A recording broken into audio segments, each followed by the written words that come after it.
हमारी दोनों ventricle, right ventricle and left ventricle, एक ही साथ कंट्रैक्ट करती है। ये नहीं कि एक पहले कर लिया और एक बाद में किया, एक ही साथ करती है।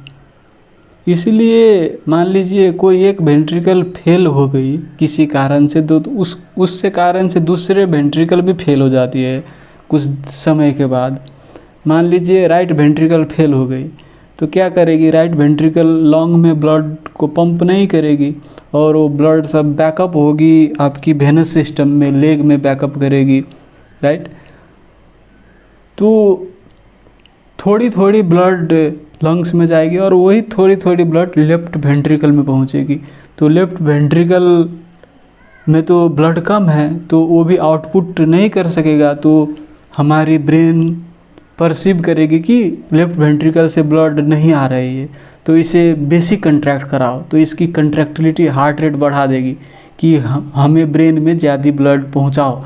तो अब क्या करें, लेफ्ट वेंट्रिकल तो ब्लड ही रिसीव नहीं कर रही है, तो जितनी जितनी थोड़ी थोड़ी आ रही है उसी को कंट्रैक्ट करके लास्ट में फेल कर जाती है लेफ्ट वेंट्रिकल।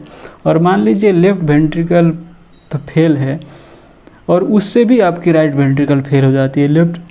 तो लेफ्ट वेंट्रिकल ब्लड पंप नहीं करेगी, तो वो ब्लड अब बैकअप कहाँ होगी, लंग्स में बैकअप होगी, राइट। तो लंग्स में सब ब्लड बैकअप होगी, तो अब राइट वेंट्रिकल पंप करेगी, तो ब्लड तो पहले ही से लंग्स की सर्किट में जमा है, तो उसको राइट वेंट्रिकल को रेजिस्टेंस मीट होगी पुश करने में ब्लड, क्योंकि यहाँ तो पहले ही से जमा है ना, तो इसको पुश करने में तो दिक्कत होगी ना, तो इसे जोर जोर से कंट्रैक्ट करेगी, इसकी कंट्रैक्टिविटी बढ़ेगी और इसकी कंट्रैक्टिलिटी, जो बढ़ती कंट्रैक्टिलिटी लंबे समय तक रह जाएगी, तो ये भी फेल कर जाएगी। इसीलिए दोनों में परस्पर संबंध है, एक फेल हो जाएगी तो दूसरे भी फेल हो जाती है कुछ समय के बाद।